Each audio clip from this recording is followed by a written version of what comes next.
There it is. Okay. Thank you, everybody, for coming out. This is cool to see all the aunts and uncles in the same room.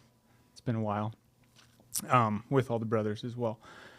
There's a lot of gray here. There is a lot of gray, and Gordy is contributing immensely to that gray. It's coming for you, Todd. I know. It's bad. So if we can just go around real quick, just introduce yourself. We'll start with Sherry and just go around the table, introduce yourself, your name, and where you were at in the family, if that's okay.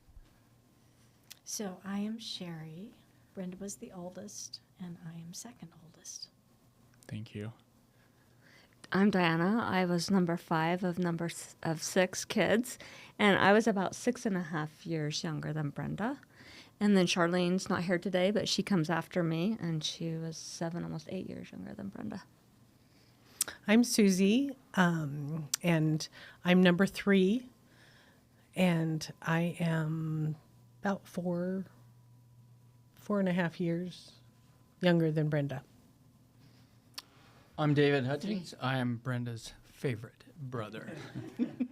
Also the only, but I'm kind of in the middle, I think. Brenda, Sherry, Susie, David, Diana, and Charlene. And I think let's see, I was born.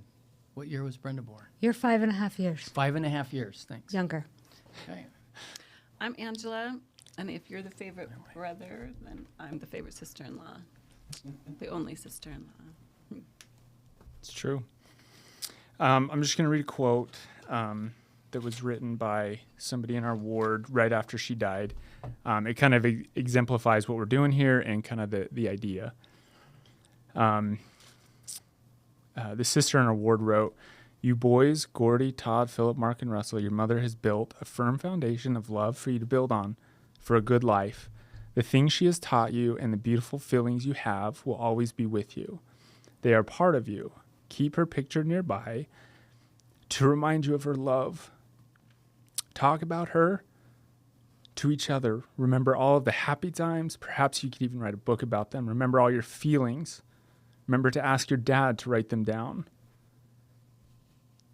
Ask your dad if you can have something that she made that is special to you and keep it as your very own treasure. If you feel lonely, ask your dad if you can sit on his lap and talk. And it's okay if he cries. And it's okay to cry, and it's good to cry together." So that's kind of the purpose. Sorry, I'm going to start it off already, but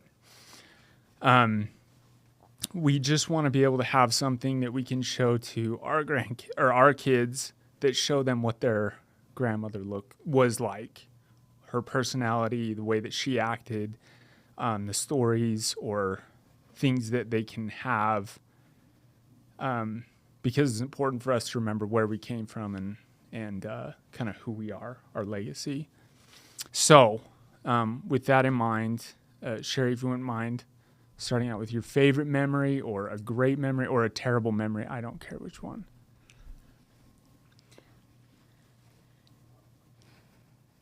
This is, for everyone, been an emotional journey the last couple of weeks since we were asked to do this. So there's a lot of memories floating around, and we're trying to compile those for you in the best way that we know how. So one thing I wanted to mention was just Brenda as a child. We were about 1.5 years apart, and so I spent a lot of time with her as a child. I wish my memory was better in those years, but there's some specific things I remember and some specific stories. So the very first one that comes to mind when you ask me that is, Brenda came rather quickly, and her first crib was actually a dresser drawer. That's where they laid her as a baby. So she started out in very humble beginnings, of course, but you would never know that from the person that she became.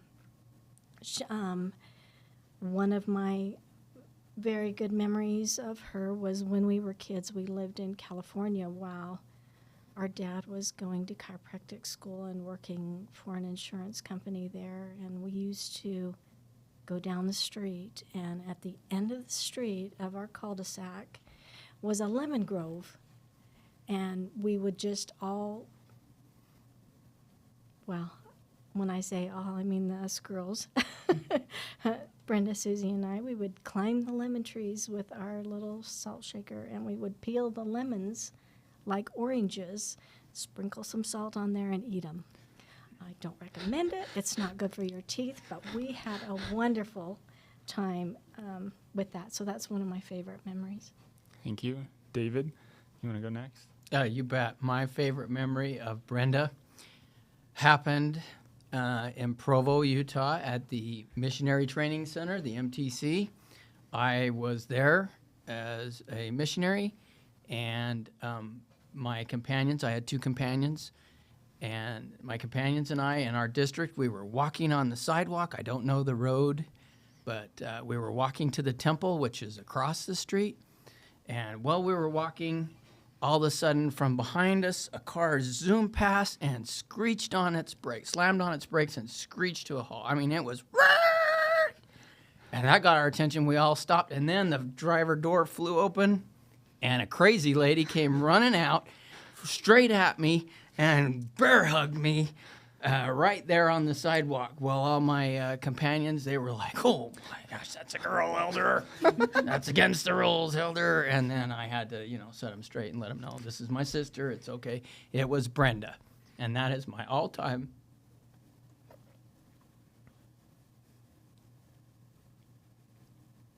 favorite memory. And she just explained, I was just driving by, saw you, and was so excited, wanted to give you a hug. So, a great example of her love. One I'll never forget. And I'm so grateful for her love in my life, and specifically for that moment when it was captured in my memory, and I have to cherish. So, good time. She was a great sister, and for me as her brother, definitely felt loved. Diana, you want to go next?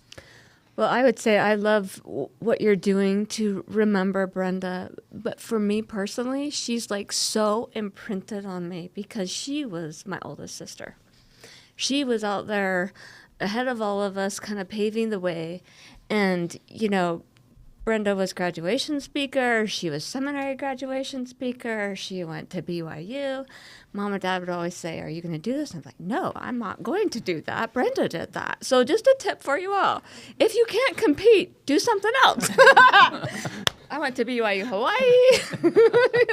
whatever I could do that she didn't do, just so I could carve my own space, because she was just such a great example and very good at what she did. I think you guys all saw the trophies in Mom and Dad's house from debate and the things that she accomplished. And, one of the things that really impressed me when I go back to kind of put the timeline together for Brenda is just, what she accomplished at a young age. And as an impressionable girl, she kind of set the high water mark for the family, right? Because of the California rules. She graduated from high school when she was only 17. She then went to BYU. She went to college. She got married, I think, when she was 20. She had Gordy when she was 22. She was 22 when she graduated, almost 23 when she graduated from college. So that's a lot to accomplish at a very young age, and just kind of set the standard for the rest of us. That's brutal.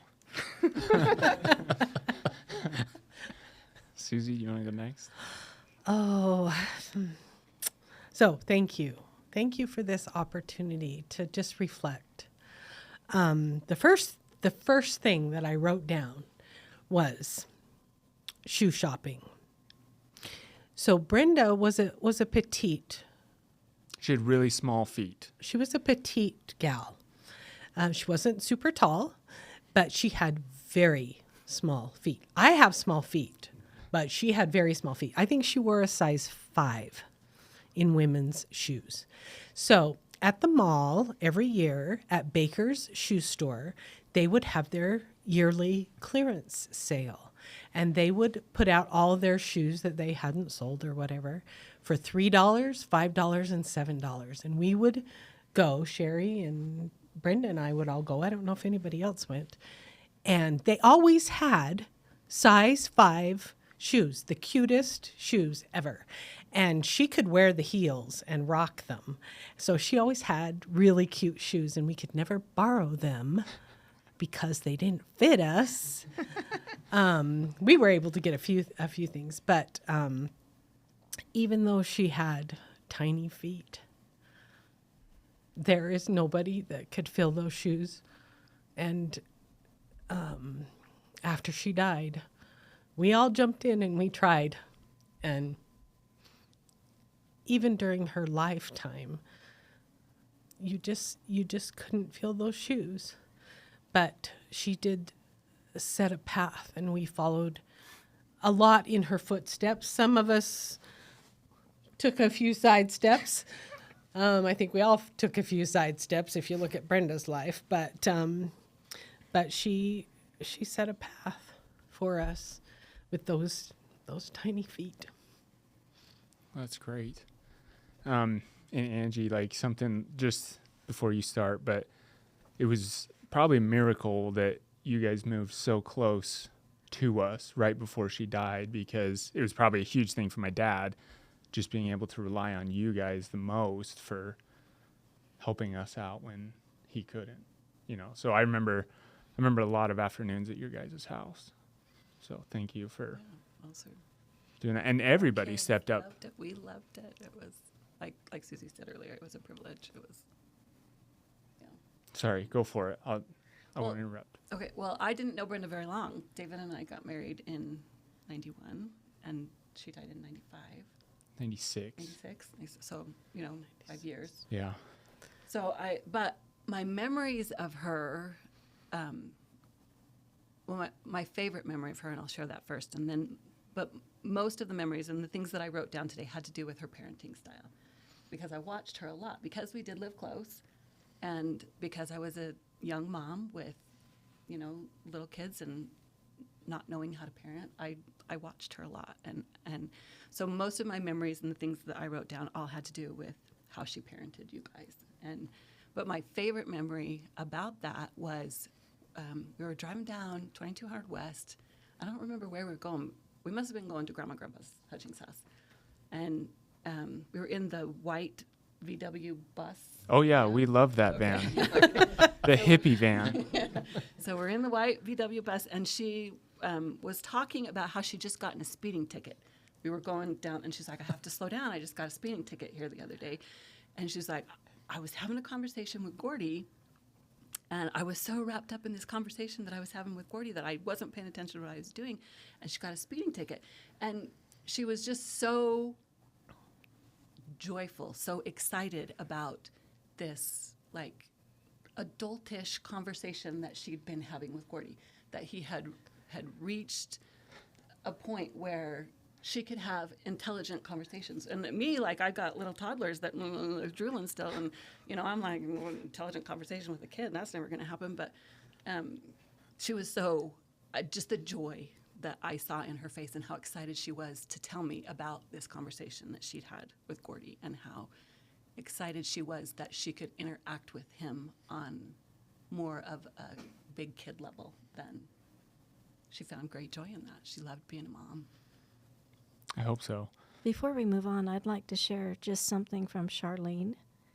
She's not here, but she did send a few memories. Great, yeah. And one of her favorite memories is when she moved to Las Vegas with her family after she was married.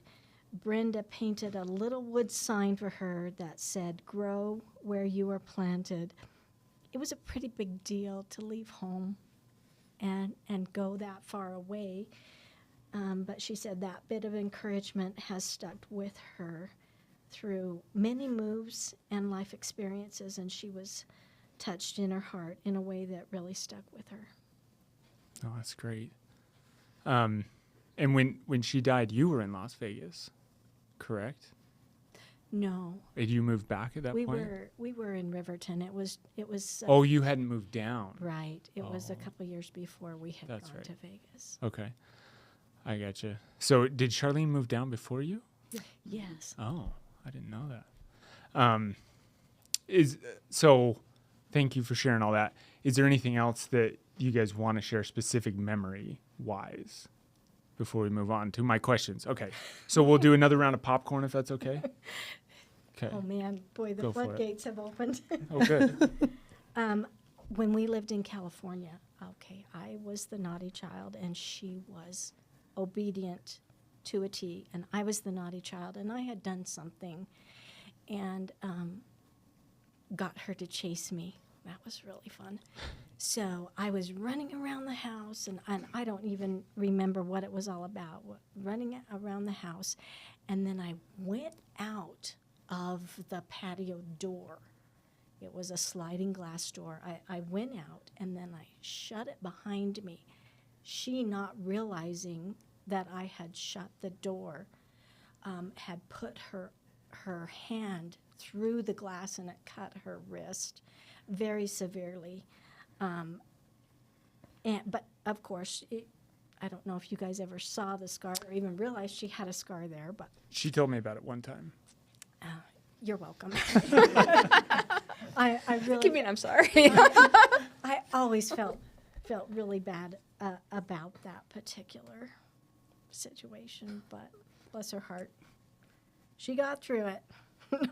No thanks to me. Well, that's good. She needed a good scar. David, you want to go again? Yeah, since this is confession time, I've got one to relate. And this has to do with something to do with her musical ability.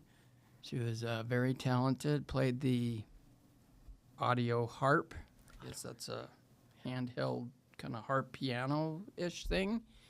Anyway, to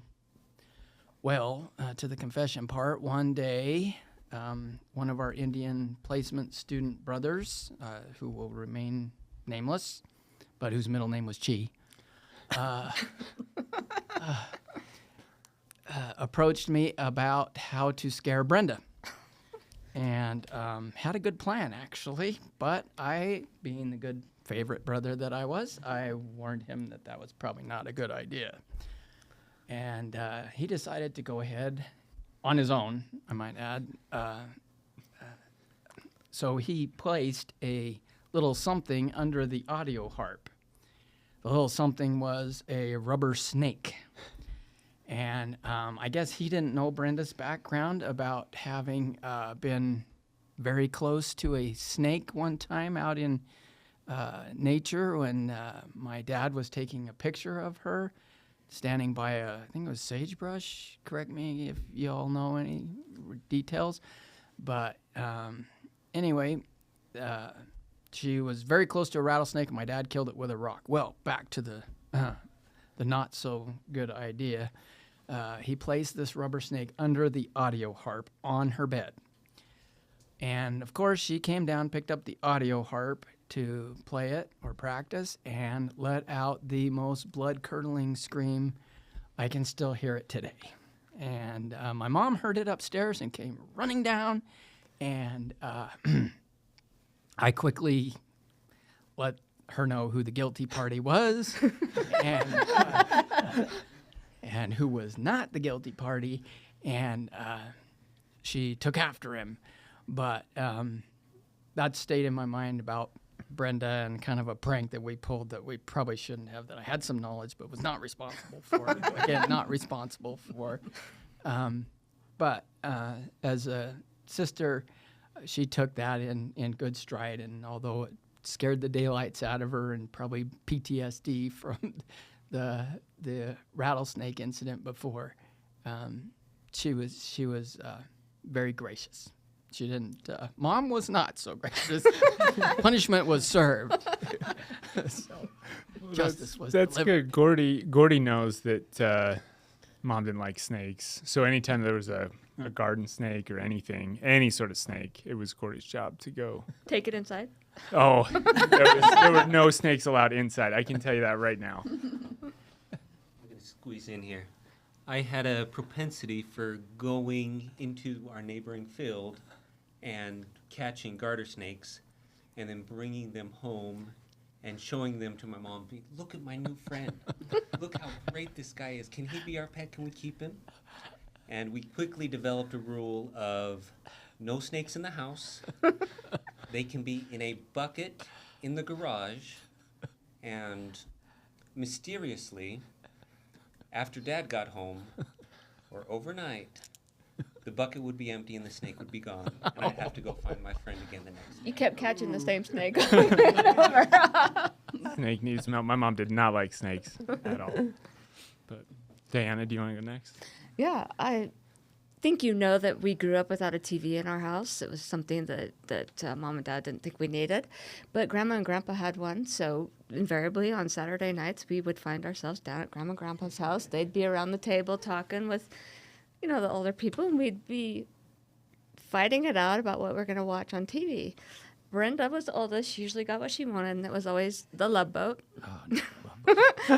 David very much did not want that, so it was Dukes of Hazzard. So we kind of had this debate every Saturday about whether we're going to watch The Love Boat or Dukes of Hazzard. But I don't know if you know this, but Brenda wanted to major in travel and tourism.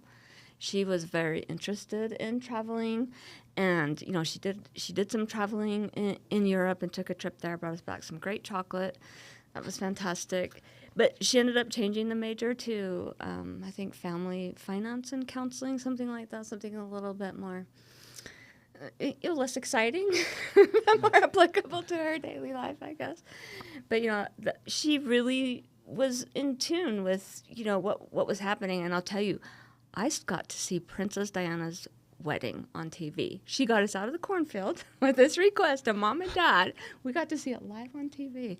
Because she was a romantic. I don't know if you know this about her, but she was a romantic. Well, she would read a lot, and I remember she would go to the library and she would get like 8 books, and they were all like romance novels or like something Gordy and I would look at and go, oh.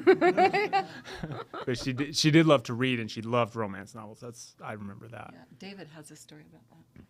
Well, that was my last interaction with Brenda, was at the West Jordan City Library. Yeah, the pink one. Library, Yeah. yep, affectionately known as the Pink Library.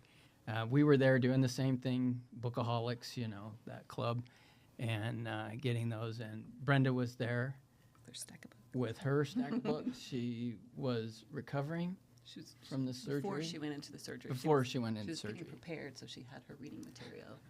That makes good sense. Brenda always was preparing and had a plan and did a lot of things. So that's a great remembrance of her for me there in the library. Because what better place than a library getting books from one book lover to another?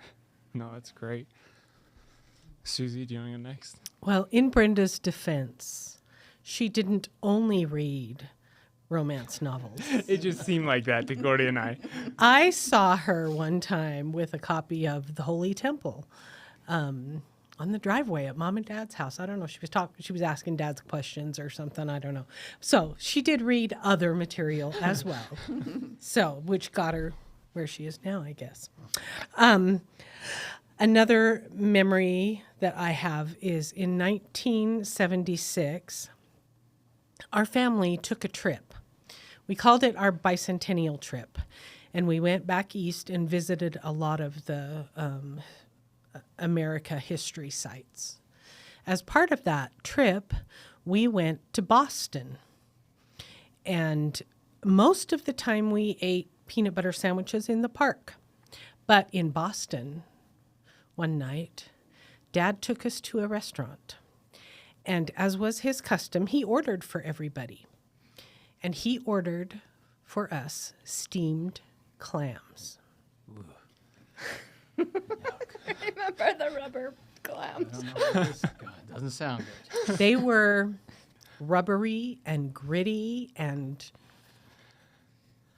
impossible for most of us to eat. But Brenda sat there and ate every last one so that we wouldn't have to throw up, I guess. but that's how she was. You know, she would do what she could in any situation to help out us and anybody that Oh, she was around. I called her one day. I said, I need to speak with you, Brenda. Something about mom and dad. I need to speak with you. She's like, okay, come over. So I was talking to her and Gordon, and she just kept, like, didn't look good. Kept moaning. I'm like, are you in labor? She's like, yeah. I'm like, go to the hospital. Oh, my goodness. He goes, Mark.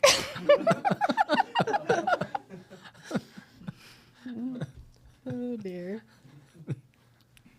Yeah, she definitely did like to help people out a lot. And she, one of the stories, there was a family in our neighborhood, and they had a teenage boy that had overdosed on something. He had taken too many pills of something, and he came knocking on our door, and he lived probably a half mile away, maybe, and he had walked past 30 other houses to get to our house because he knew my mom, and she had all 5 of us, I think, at the time. And she dropped whatever she was doing and drove him to the hospital. And it's always stuck with me that why did he walk that far to get to her when, like, he lived on the other side? Like, wait, like, what are you doing?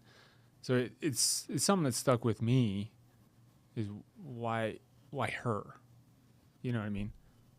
But anyways. Any other stories? Well, I can answer that. 'Kay, I keep can going. say she was not judgmental. She was very open and receptive, and she was a good listener. I just remember that about her. Yeah. I don't remember her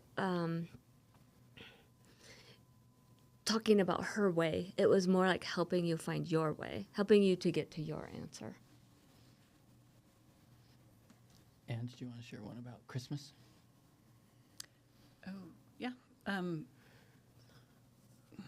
Maybe you guys remember this, but when you guys were little, she would hang a picture of the baby Jesus on the fridge, and then that would to help you remember to focus on Christ at Christmas. Do you remember this? I don't. Gordy, do you remember this? And so then when she would start to hear things like, oh, for Christmas, I hope Santa brings me this, or I hope this, when the focus kind of shifted away from Christ and on to more of the other parts of Christmas, she would put things on the picture. It was her way of reminding you guys to keep your focus on Christ without having to tell you, without having to bring up a negative. It was just a simple way for her to, and then we were all over there one day, and I don't remember why we were there, but we were all in that little tiny kitchen, and she was demonstrating to us how her little thing worked about putting the pictures to cover the baby Jesus to remind you that we're thinking too much about this and not enough about Jesus. And Gordy walked by the fridge, and he saw the picture covered with all the, the basketballs or the roller skates or the, the cars or trucks or whatever those things were that, and he panicked. He saw he saw that, and he was like, "Mom, wait, what do we do?" And she's like, "Oh no, you're good. I was just explaining to these guys how this works." And she took all the pictures off so we could see the baby Jesus again. But she just, again, she was very deliberate in her parenting and very. She had a lot of confidence in you boys, and she very much was like, I teach them, and then I let them learn on their own. Another one was the driveway in that house in West Jordan on the corner of 70th South scared me to death. I don't know how she ever let you guys play outside because that road was so busy. And I remember having a conversation with her because we had stayed with you guys for, your mom and dad had gone somewhere. I don't remember where they had gone, but David and I had stayed with you guys. And, she comes home and she's like, how did it go? And I'm like, they were great. The kids were awesome. But I don't know how you stand living on this corner. You know, I was like, every time I heard a car run by, I had to run out to check on the kids to make sure they were okay. And she's like, well, we just have taught them that the end of the driveway is the boundary and they don't go farther than that. And she had confidence in you guys that you would respect that boundary. And she didn't fear, she didn't worry, because she had so much confidence in you, in being obedient and responsive to those instructions, that she trusted you. She trusted you.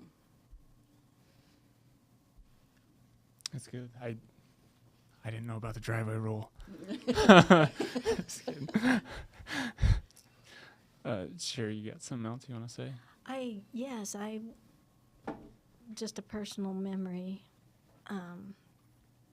of her. I was going through a difficult time and in the middle of a divorce, and I had to go to a pretrial hearing, and I was feeling very alone in this situation and very unsure about what to do. It was not a situation where I could have my mom and dad go with me. So I asked Brenda if she would go. And that was a hard thing to do because Brenda never got herself into these types of situations. Only me. But she was very willing, and she came with me to the court and helped me through a process of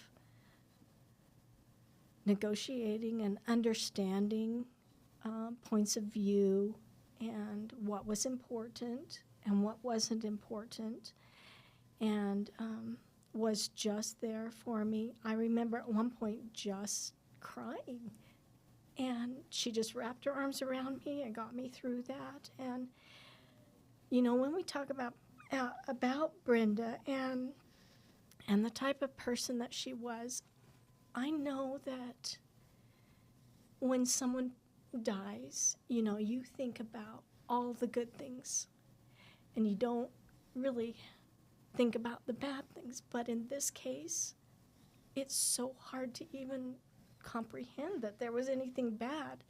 She was obedient, she was loyal, she was there. Anytime you needed anything, you could call Brenda. And that's just kind of the person I want your grandchildren or her grandchildren to know that that's the kind of person that she was. We're not saying all the good things and skipping over the bad. There just was no bad. I agree with that. She was the person that you could look at and follow her example. And if you followed in her footsteps, which I didn't, but if you did, then you could be just like her.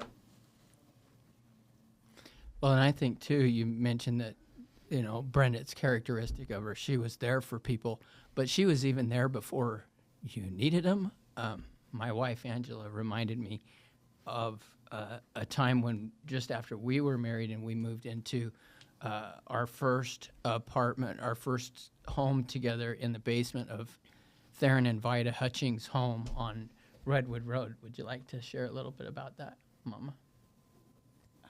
Well, just as her like bridal shower gift to us, she had gone and measured all the windows and made curtains for all of the rooms in that very dark, dingy corner of the basement. She brought a lot of cheer to it just with that very simple act of service to just make it bright with beautiful curtains in all of the rooms.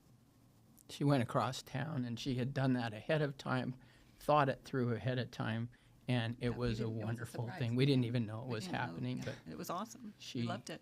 She went to great lengths to take care of people.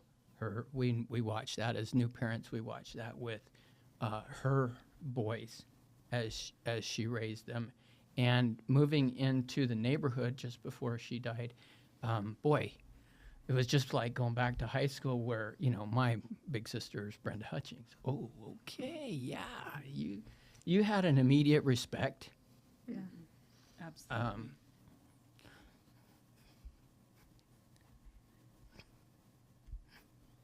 Just for being related to her. And that same thing happened when we moved into the neighborhood. Matter of fact, we got her home out of respect of her and Gordon. This is a little sordid, so I'll try and tone it down. But the home we bought was owned by a professional dancer, and a very unique situation. But we were tight on money, and we only had a certain amount. And they had an offer on the table, a cash offer on the table. And, of course, we needed to finance a home. And they went with our offer because of Brenda and Gordon, where Gordon was her home teacher. And they knew them.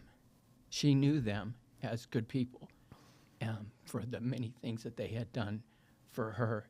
And they actually gave us the offer, which was more required more steps and things. It would have been And much easier to go with the cash. I think it was a lower offer also. Yeah. It was a lower offer. Yeah. So they, being associated with Brenda, just set the stage for you in a lot of ways, and we've noticed that in her children as they grew up watching them.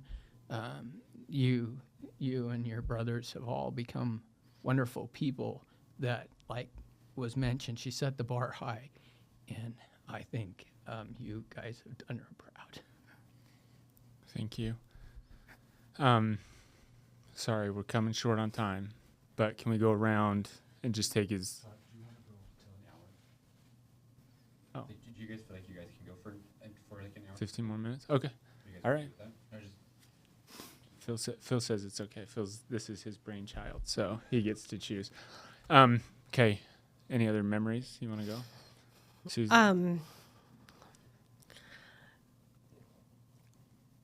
A specific memory that I have was at Lake Powell, and we would take family trips to Lake Powell. And usually we were just very busy with entertaining the children and making sure nobody drowned. But one night, it was dark. We were sitting on the back of the houseboat, just she and I. And she opened up to me, which was very rare. And she told me that she was having this really severe pain, and she'd gotten some painkillers for it. But whenever she took the painkillers, they would knock her out, and she was not comfortable doing that because she was not there for her boys. And she asked me, she said, "What should I do?" And I said, "Go talk to your doctor." And she did. And she had surgery as a result of that. Not saying it was my fault. No.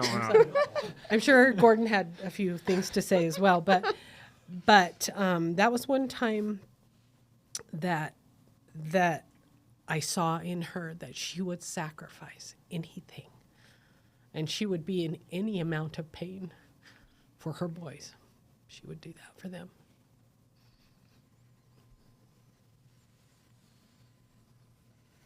Who wants to go next? Who wants to follow that one up? You can vote. When we were growing up, we had an opportunity for a stake youth conference. It was a Pioneer Trek.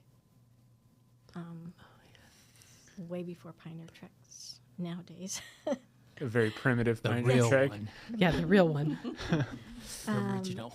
Yeah, and so it was down at Sheep Creek, up Spanish Fork Canyon, and it was over several days. But at the beginning of the Pioneer Trek, you went, and I went, and Brenda went. We all went in our cute little Pioneer dresses and aprons and hats, and we were on separate wagons.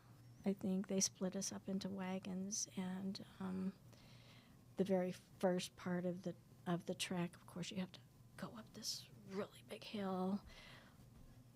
Took a lot of energy. We were all good to go because we'd had breakfast that day. Well, towards the middle of the day, Brenda just started not feeling really great. They don't feed you on these things. They want you to suffer like the pioneers suffered, right?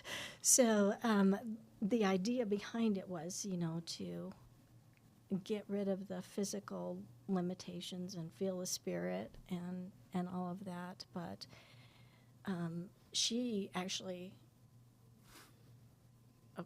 kind of fainted, pushing her hand cart because she would do anything that needed to be done. She would put her heart into it, no matter what. And nobody knew that she didn't have any blood sugar going on anyway, so there was a little bit of a medical situation there. And me being her fierce younger sister, I was really upset and angry that they weren't giving her any food. But she wasn't upset and angry. She, on the other hand, was more receptive to understanding why, and just, I didn't want to say anything because I understand the reasons that you're asking me to do this.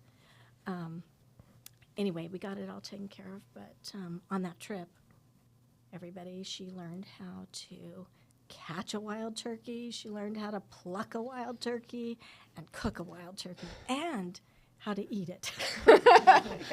After it was cooked. It was cooked. It was really good. After the cornmeal mush. Yes. Anyway, she was a go-getter. Our family was really unique because we did weird things that other families didn't do. Like, we would go up the mountains and we would camp out in an actual lean-to type thing, and we'd cook our food over the fire. So she was really good at anything outdoors, any kind of what is that, wilderness survival, Oakcrest Camp and Young Women's Camp, and she could take care of anybody or anything out on the trail. So that came in handy on our Uinta trip, where we rode the horses for 100 miles up in Uintas. The one thing about her was when the going got tough and hard, and she just never complained. Ever. She never complained. The rest of us... We filled in the silence. But that's what you could count on with Brenda. She would just do what needed to be done regardless and never complain about it. And I remember a particular horse riding trip up in Corner Canyon where we had our horses up there, and it was a big day out riding, but she had to get to work. I don't know if you've ever been to a particular part of Draper, but sometimes when you roll your window down, you can smell the little Dutch boy cookies.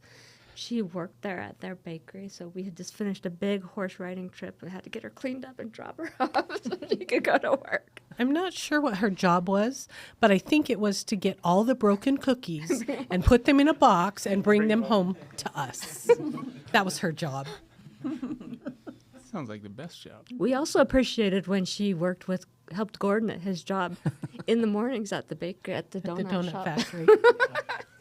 Well, after hearing stories of what she did for my dad, she not only worked for him at his part-time job, but also wrote all of his papers, did all of his homework. So she graduated for him and did his part-time job, is what it sounds like. Okay. Speaking of your dad, I wanted to just mention one little present that she got him. You probably know this, but it's still in the yard of that house in West Jordan, the big rock. You know what I'm talking about, the big rock that she had delivered by Uncle Roger using his scale truck, brought that and delivered it. And that's always stood out in my mind as someone who is a very deliberate giver, who takes the time to understand what someone would appreciate, and then goes way out of their way. I mean, you can't order this stuff on Amazon. You couldn't even go get it at the store. But she found a way, knowing your dad, and wanted him to get that rock, and she got it there, right there in the yard. So she's good at knowing how to show love and appreciation to people and getting it done, no matter what size it came in. So, Well, and that rock is still there. yeah. It is, no one's moving that rock. But there's another story I read in her journal about Diana, and she bought a doll in Europe, and she said she was so worried about that doll, packing it, and she said she was super worried it was going to break. And so there were like 3 journal entries about this doll, like as I was going through. I don't know if you know about the doll, but I was like, this doll must be some doll, because she packed that thing all the way through Europe.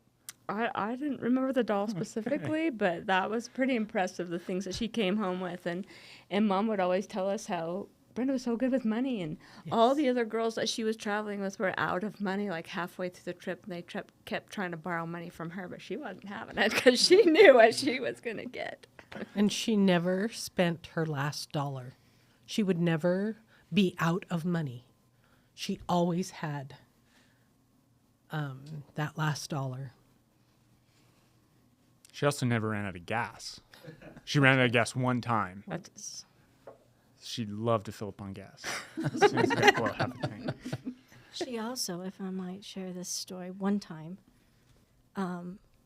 we used to go to church at the Stake Center.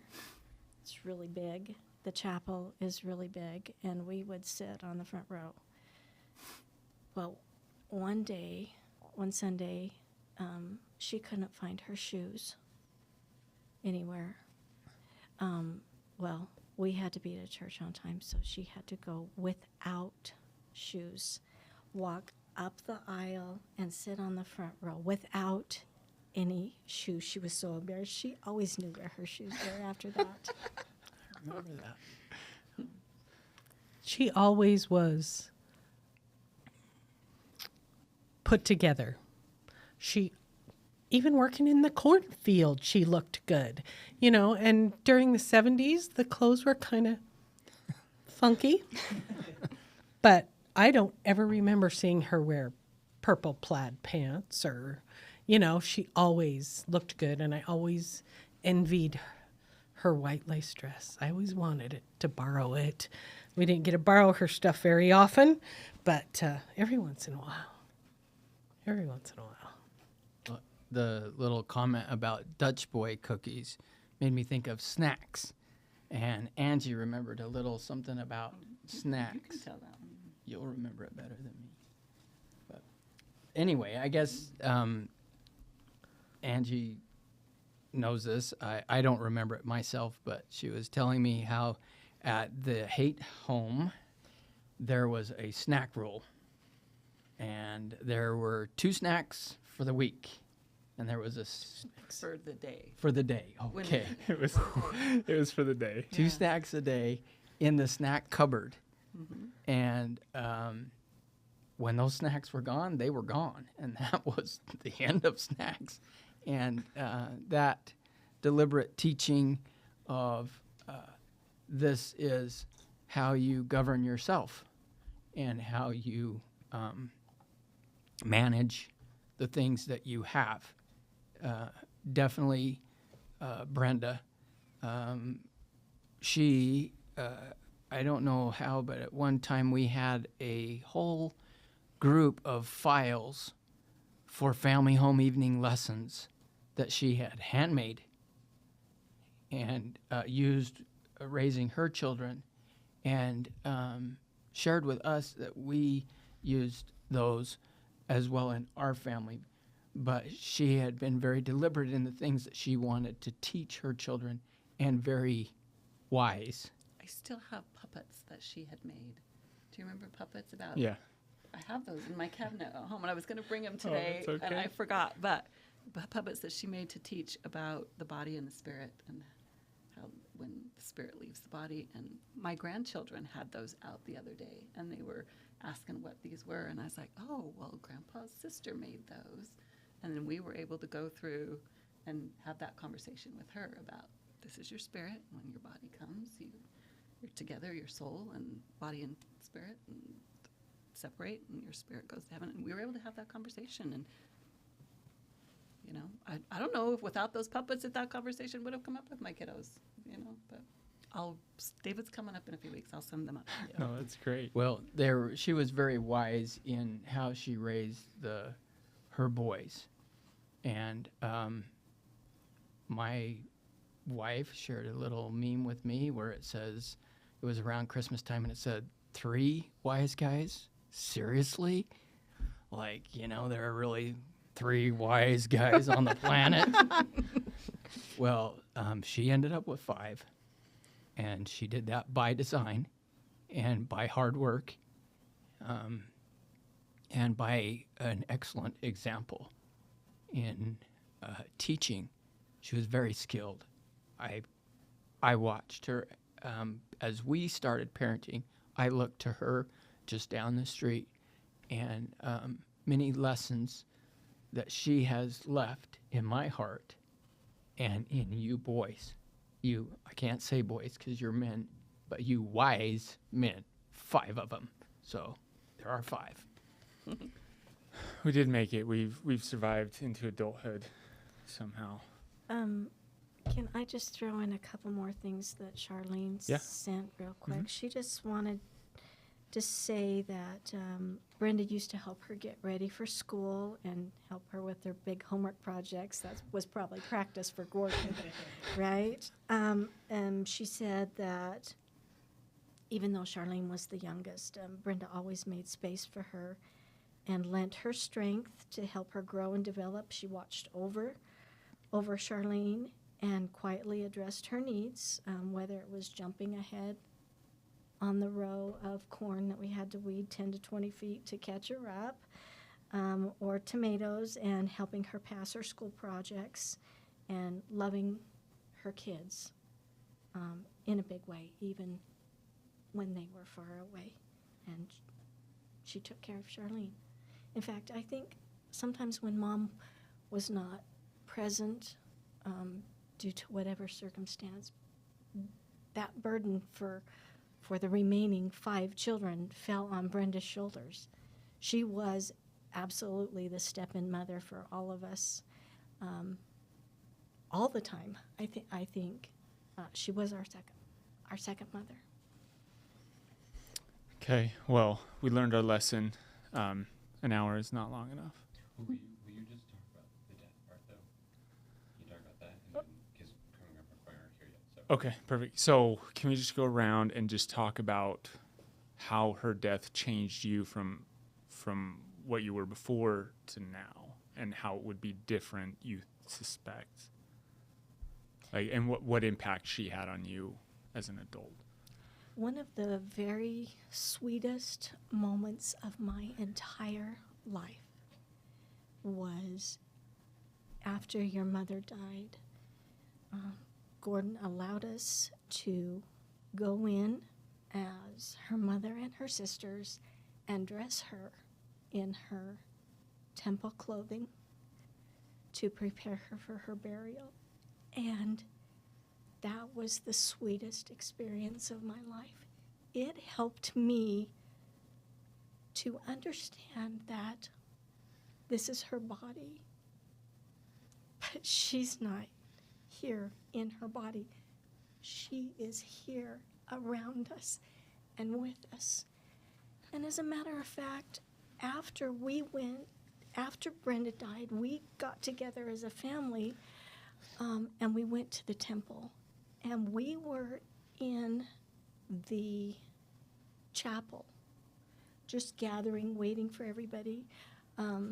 Grandpa Theron had made these arrangements for us, and we were in the chapel waiting. And Susie walked in the door and it was Susie, but her countenance, It was Brenda. we saw all Brenda. thought it was Brenda. She was portrayed in Susie's countenance, and it was so sweet and such a blessing. And you didn't get to see that, but everybody else saw it, and it was wonderful. So the way that she changed me through her death, first of all, it was devastating. As you know, we were all devastated, but it brought to light the fact that life does not end here. There is a life after this, and I believe in my heart of hearts, Brenda did not want to leave you guys. She did not want to go. She fought for her very last breath. But that other thing that she was, obedient, she did what she was asked to do and move on to another place where she could be there to help and protect you in a different way. Thank you. Diana, do you want to go, or do you need a Yeah, minute? I'll go. So I remember the funeral was so packed. Like, it was at the steakhouse. There were so many people there. People from high school, people from the ward, people that just had known her growing up. There were so many people there. And I just remember, why are all these people here? Why are they here? But the most impactful experience probably of my life was at the viewing the night before. And, all the adults, we were all falling apart. We were all crying and having a really hard time with us. But the boys were by the casket, and they were watching guard over Brenda, and they would come up and put trinkets into the casket. And Gordon would come and he would sit Russell in the casket. He would sit Mark up in the casket with their mom. And I remember Mark very specifically just, stroking his mother's hair. And to see all the adults fall apart and just to see that expression of pure love, that changed me. Thank you. We have pictures of Russell sitting there, and it's really nice. Oh, how my life has changed. Brenda always told me, she said, you need a boy. I had 2 girls, and she would always tell me, you need a boy. And I would always say, well, you need a girl. Obviously, she had 4 of us that she took care of, so she didn't. But my Aaron was born 18th of January, 1996. And he was 6 weeks old when she died. And so every year, when his birthday comes around, it is a stark reminder of how much time has passed. And we, for a while, I would take my day during the week and pack up my kids and my baby and go to your house and tend you during the day till Gordon got home. And I remember very specifically driving. I remember exactly where I was, and I was listening to a tape. Yes, we had cassette tapes back then. And the song Happy, Happy, Joy, Joy, Joy came on. It's Roger and Melanie Hoffman. Anyway, and I pulled the car over and sat by the side of the road and just cried and thought, I am not happy because just of that traumatic event in my life, because of losing my sister. And it took a long time for me to be able to look at my children, especially Aaron, and have it be a positive. and to take the things that Brenda exemplified in her life and try to do that with my own children. And I don't know how things would have been otherwise. You know, she was the one I called when my water broke and I was having my first baby. I didn't call my mom. I called my big sister. And she wasn't there anymore to call. But I have felt her influence in my life and the memories of her, and especially being around you boys and going to your Eagle Scout presentations and baptisms and baby blessings and all of those, and your weddings and all of those things is, if I could ever do anything for her, it was to be there for you. When she was always there, but when she couldn't be there. And I think that was a hard part too, is that we didn't just lose Brenda, we lost Gordon and the boys. Like, they had always been around at every family activity and everything, and then all of a sudden you guys weren't there as much for years, and that was really hard. Really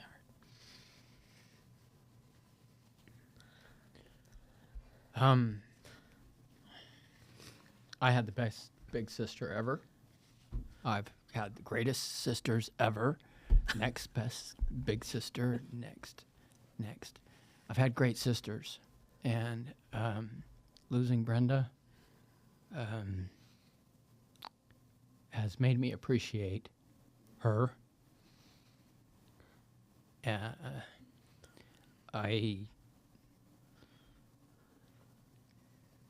I worked on the ambulance for a number of years and was a police officer for a number of years, and had gotten off that morning from a night shift and got home and then got the news. I don't remember. It was Dad that called us from the ER. Or I don't remember. anyway, I think it was my dad that called us from the emergency room, quickly explained what had happened. We were right down the road, literally, 100 yards away. And not being able to have been there to help her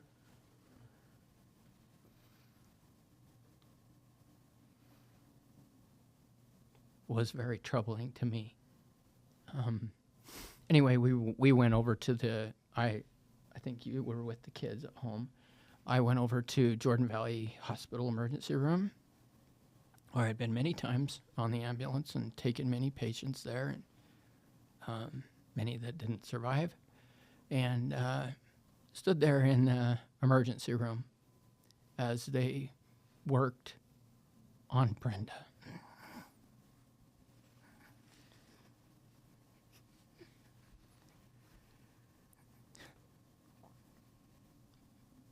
And from what they were doing, I knew that this would not go well. And your dad was there, Gordon. Great strength. I remember very specifically as we're standing there next to each other, next to Brenda, while the doctors are doing CPR and pushing meds and things.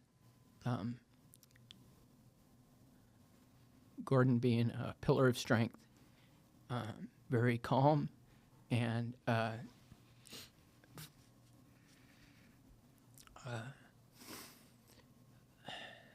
so that's just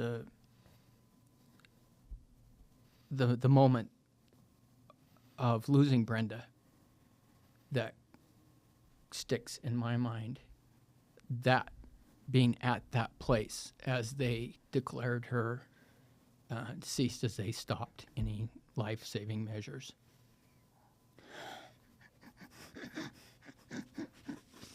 And Gordon strengthening my dad and me through that instant of loss. I went back to work shortly thereafter. I don't remember if it was the next day. And the whole day, as I was responding to calls, fights and crime around West Valley, I remember being so angry that I had to be there to manage somebody's squabble over their custody problem or their neighbor doing something that they didn't like, and thinking, don't you know my... Sorry. Don't you know, man, my best...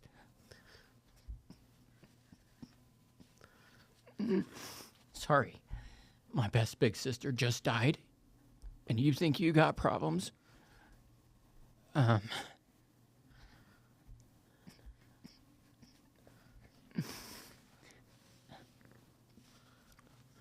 To not going around with people not understanding the great loss that had just happened in the world. And anyway, that combination of those moments has given me good lessons. And I remember Sherry, correct me if I'm wrong, but I don't know where this came from, but it was a scripture that you cited that said, "Be still and know that I am God." That might have come up when we were talking as a family. I don't remember. I don't know if you remember. You made it into with flowers from the funeral. You made it into a framed picture thing. Yeah, and that's one of the great lessons that I've learned from the first real close hit of death in my life, where it really, really hurt to lose somebody so special and precious, to trust on a divine creator and to feel that peace. And I realized that's what Gordon was leaning on in the emergency room, was his knowledge in that and that strength of the peace that came. And that's been the takeaway, not just that is there, but that will see you through. And it was a hard lesson, a terrible price that came at a terrible price of losing my best big sister. Can I just add Yes, to that? please. I remember David and I both, the one thing that we took away from the funeral was Gordon, he said at the funeral that he wasn't worried about his family because he's like, Brenda and I played by God's rules. And that kind of became our mantra for us as a couple and with our children. We play by God's rules. And that the other way that it very drastically changed David was he doesn't wait for anything. He doesn't put anything off. We're going to do it today because tomorrow isn't guaranteed. And that changed in him dramatically after your mom's death, that he was like, we're not going to put off opportunities and experiences, and we're going to do what we can do with our kids now, and we're not going to wait until they get older or until this or until that, because we're doing it now because it might not happen tomorrow. And one of the echoes of that was Brenda had wanted to go to Australia to see Gordon's mission field. And that opportunity, that didn't happen. And life is challenging with its priorities and demands, but that lesson of enjoy what you have while you have it as much as you can, and don't waste a minute, don't putting it off or counting on it being there indefinitely, because that's not life. And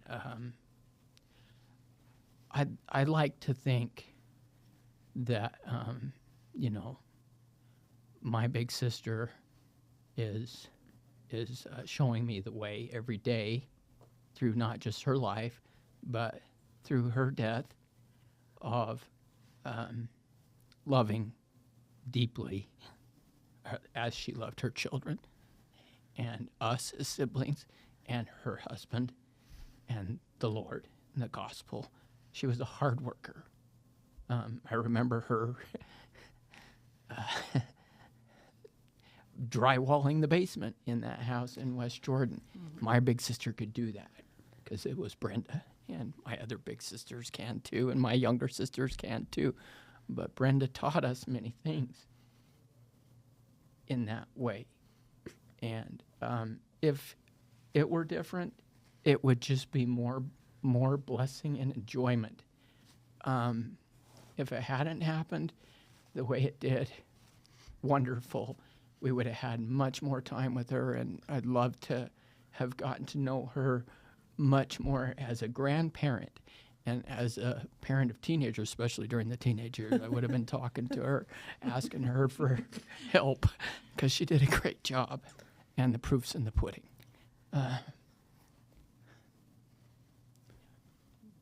Well, thank you. Ange, did you want to add anything else? Okay. I just want to say before we close that just for me and my brothers, we talk about losing my mom, but we also talk about gaining aunts and an uncle. And we all have memories of David and Angie coming over and watching us. I remember Susie coming over and watching us. I remember Aunt Diana coming over and helping me dunk on the basketball hoop because I couldn't lower it. And you were tall enough to lower it that I could, and sleeping over with Andrew. And so we lost the mom, but you guys really did step up and fill her shoes more than we could ever hope for. So thank you for coming out and doing this. Sorry it was so short. We didn't know how much time, but we really do appreciate it, and we hope that it's been helpful. So.